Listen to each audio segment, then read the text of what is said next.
Hi all, welcome back to my YouTube channel. അപ്പോൾ ഒരുപാട് നാളുകൂടിയാണ് ഇപ്പോൾ ഒരു വീഡിയോ അപ്ലോഡ് ചെയ്യുന്നത്, ലോങ് ആയിട്ടുള്ളൊരു വീഡിയോ. ഏകദേശം ഒരു 3 മാസത്തോളമായിട്ടുണ്ട്. ഇപ്പോൾ 3 മാസത്തിൽ കൂടുതലായിട്ടുണ്ടൊരു വീഡിയോ ഒക്കെ ചെയ്തിട്ടിപ്പോൾ. ആരോഗ്യപരമായിട്ടുള്ള കുറച്ച് പ്രശ്നങ്ങളും പിന്നെ പഠിത്തത്തിൻ്റെ കാര്യങ്ങളൊക്കെ ആയിട്ടൊക്കെ പോയപ്പോൾ വീഡിയോ ഒന്നും എടുക്കാനുള്ളൊരു ഒരു മൈൻഡിലല്ലായിരുന്നു. അപ്പോൾ കുറച്ച് നാൾ എല്ലാത്തിൽ നിന്നൊന്ന് വിട്ട് നിൽക്കാമെന്ന് വിചാരിച്ചു. സോഷ്യൽ മീഡിയ ആണെങ്കിലും യൂട്യൂബിൽ നിന്നാണെങ്കിലും എല്ലാത്തിൽ നിന്നും കുറച്ചൊരു ഗ്യാപ്പ് എടുക്കാമെന്ന് വിചാരിച്ചു.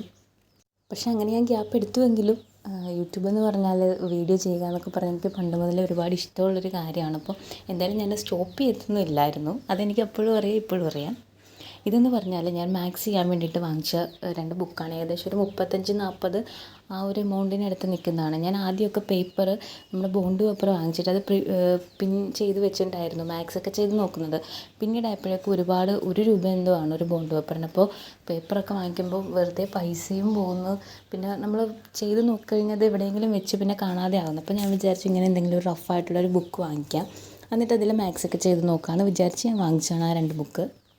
ഞാനിപ്പോൾ മെയിനായിട്ട് ചെയ്യുന്നതെന്ന് പറഞ്ഞാൽ റാങ്ക് ഫയൽ തീർക്കുന്നതിനോടൊപ്പം തന്നെ SCERT ടെക്സ്റ്റ് ബുക്കുകളും കവർ ചെയ്ത് ഏകദേശം തീർന്നിട്ടുണ്ട്. എന്ന് വെച്ചാൽ ഈ ബുക്കെന്ന് പറഞ്ഞാൽ പള്ളിക്കൂടത്തിൻ്റെ തന്നെ നമ്മുടെ അപ്ഡേറ്റഡ് ആയിട്ട് വന്ന 5, 7, 9 ഈ ക്ലാസ്സുകളിലെ ടെക്സ്റ്റ് ബുക്കാണ്. അപ്പോൾ ഇപ്പോഴത്തെ എനിക്കിത് വായിച്ചപ്പോൾ എനിക്ക് തോന്നിയൊരു കാര്യമെന്ന് പറഞ്ഞാൽ നമ്മളൊക്കെ പഠിക്കുന്ന കാലത്ത് അല്ലെങ്കിൽ ഇതിന് മുന്നേ വരെ വന്നിട്ടുള്ള ആ ടെക്സ്റ്റ് ബുക്ക് ബേസ് ചെയ്ത് അല്ല, അങ്ങനത്തെ ഒരു മെത്തേഡല്ല പുതിയ ടെക്സ്റ്റ് ബുക്കിൽ വന്നിരിക്കുന്നത്. 5ാം ക്ലാസ്സിലെ ഒരു കുട്ടി അത് പഠിക്കുമെന്ന് ചോദിച്ചാൽ എനിക്ക് സംശയമാണ്. കാരണം അത്യാവശ്യം എല്ലാ കാര്യങ്ങളും അതിനകത്ത് ഡീപ്പായിട്ട് തന്നെ കൊടുത്തിട്ടുണ്ടെന്ന് പറയാം.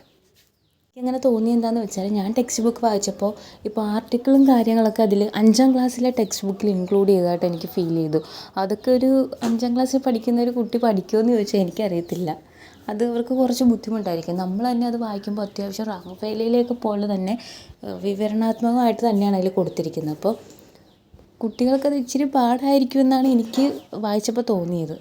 ഞാൻ ആദ്യം വിചാരിച്ചത് ഇമ്പോർട്ടൻ്റ് ആയിട്ടുള്ള ചാപ്റ്റേഴ്സ് കവർ ചെയ്ത്, അതിപ്പോൾ 10th-ലാണെങ്കിലും 9th-ലാണെങ്കിലും ഇമ്പോർട്ടൻ്റ് ആയിട്ടുള്ള ചാപ്റ്റേഴ്സ് കവർ ചെയ്ത് വരാമെന്നാണ്. പിന്നെ ഞാൻ ആലോചിച്ചപ്പോൾ തോന്നി അങ്ങനെയല്ല നമ്മൾ ശരിക്കും ചെയ്യേണ്ടത്. എൻ്റെ ഒരു ഇത് വെച്ചിട്ട് എനിക്ക് തോന്നിയത് നമ്മൾ ബേസ് തൊട്ട് പഠിച്ചു വരുന്നതിനാണ് ഏറ്റവും നല്ലത്. കാരണം ഇപ്പോൾ 5ാം ക്ലാസ്സിൻ്റെ കുറച്ചുകൂടി വിവരണാത്മകമാണല്ലോ 6ൽ കൊടുക്കുന്നത്. അപ്പോൾ നമ്മൾ ഓരോ ബേസും കറക്റ്റായിട്ട് പഠിച്ചു പോകുന്നതാണ് ഞാൻ നോക്കിയിട്ട് എനിക്ക് നല്ലതായിട്ട് തോന്നിയത്.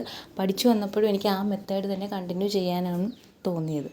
നമുക്ക് എങ്ങനെ പഠിക്കാനാണോ തോന്നുന്നത് അങ്ങനെ പഠിക്കാം. ഞാൻ എങ്ങനെ വായിച്ച് നോക്കിയപ്പോൾ എനിക്കിതാണ് കുറച്ചുകൂടി ബെറ്ററായിട്ട് തോന്നിയത്.